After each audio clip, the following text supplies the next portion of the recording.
Hey guys, welcome back. So in this video I'm going to show you how to change language settings in your ChatGPT account.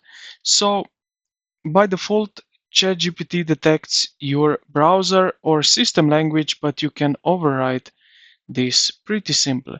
So what you can do is first log in into your account, then let's head over here to the profile icon at the bottom left, select settings. Now on here on General tab, find the language. So language right here.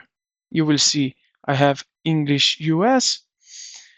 Now choose your preferred language from the list right here. The interface will refresh and update immediately.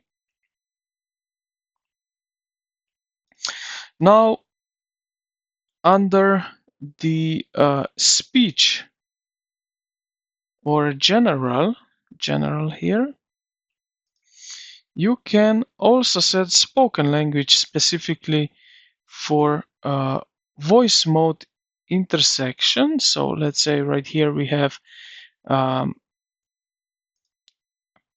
persons, AI persons that will talk with you right here.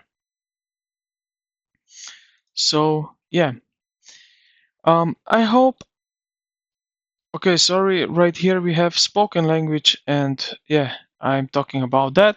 So under the enable dictation, we have spoken language, and here you can basically also change this spoken language specifically for this voice, which you choose right over here. So yeah, this will be it for this video. I hope this video helped you out. If you did, consider to like the video and subscribe to the channel. Thank you for watching, and I will see you in the next.